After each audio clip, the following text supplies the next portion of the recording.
Senator Amy Klobuchar is demanding Facebook creator Mark Zuckerberg testify before the Senate Judiciary Committee. The demand comes after 50 million profiles of U.S. voters on the social media site were harvested for private information, and that information was given to Cambridge Analytica, a data analytics firm that worked on Donald Trump's 2016 presidential campaign.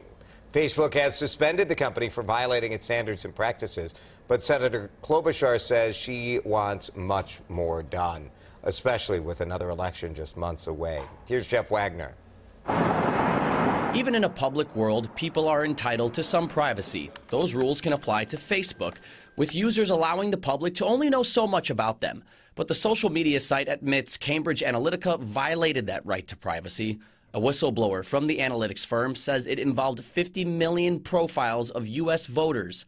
The company specializes in predicting people's voting habits based on their personality. It's definitely not ideal. I would feel almost invaded in some ways. The news bothers Senator Amy Klobuchar. When they start messing with our democracy and a foreign country is trying to influence and get data from someone, that's a problem. The senator feels Facebook can't police itself and worries with another election looming, other social media sites could also be targeted for a privacy leak. It's partly why she's demanding Facebook creator Mark Zuckerberg testify before a Senate Judiciary Committee regarding how that private information got out. I think that the CEOs have to take responsibility, come before us, and explain to us what exactly happened, what is the extent of the damage, and how are you going to fix it so it doesn't happen again. Senator Klobuchar has introduced a bill to prevent foreign influence on elections by improving cybersecurity. But she also wants social media sites to better regulate how they sell political ads. So they have to follow the rules, and we've got to put those rules in place. Jeff Wagner, WCCO 4 News. A little bit after Jeff spoke with Senator Amy Klobuchar, she was on her way to board a flight to Washington. We're told the bill she co-wrote on election security, on political ad sales on social media will be near the top of her list for discussion. Senator Klobuchar also highlighting some new legislation aimed at fighting opioid abuse. She led a roundtable discussion at Steve Rumler Hope Network in Hopkins yesterday. There were healthcare experts, medical professionals, representatives from various agencies there. CDC says opioids are responsible for at least 115 deaths per day across the U.S. In Minnesota, opioid-related deaths continue to rise. The White House says President Donald Trump is not considering or discussing the firing of special counsel Robert Mueller. It comes after speculation that Mueller may be next on the chopping block after FBI Deputy Director Andrew McCabe was fired on Friday. Over the weekend, the president unleashed a series of tweets lashing out at Mueller, accusing him of leading a biased investigation into his campaign's connections to Russia.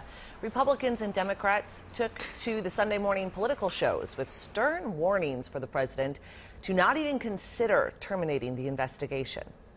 Tried to do that, that would be the beginning and the end of his presidency, because we're a rule of law nation. If the president reaches out and stops this investigation, that is a constitutional crisis in this country.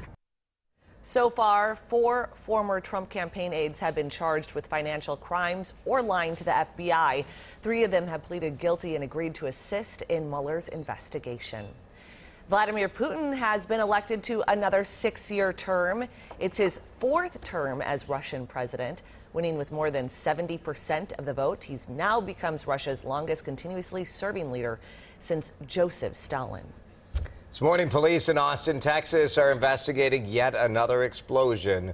Latest one happened last night in a suburban neighborhood, injured 2 people. Police are not saying if it was caused by a package bomb like the 3 that detonated earlier this month in another part of Austin. Those bombings happened in the eastern part of the city itself. Last night's was in a southwest suburb. Police say 2 men in their 20s were hurt. Twins starting shortstop Jorge Polanco has been suspended for 80 games after testing positive for a performance-enhancing substance. It's the same one Irvin Santana was suspended for a few years ago. Polanco said his trainer in the Dominican Republic gave him what he thought was a combination of vitamin B12 and an iron supplement.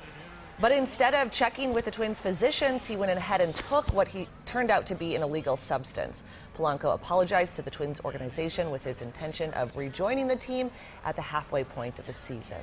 Minneapolis soccer team just passed up the opportunity of a lifetime because they weren't sure they'd be able to return to the United States. FC Minneapolis which is the highest level soccer team in Minnesota after the Minnesota United, was scheduled to play the Uganda national team in Uganda yesterday. But about a month ago, the team decided it needed to postpone the trip, even though they are here legally.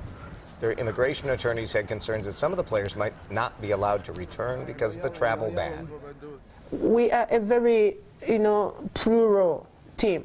We have players from Iraq, players from Africa, players from, Europe, and everyone has a different situation.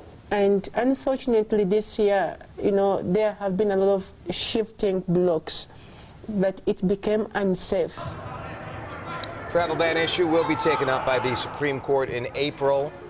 Ruling expected by the end of June.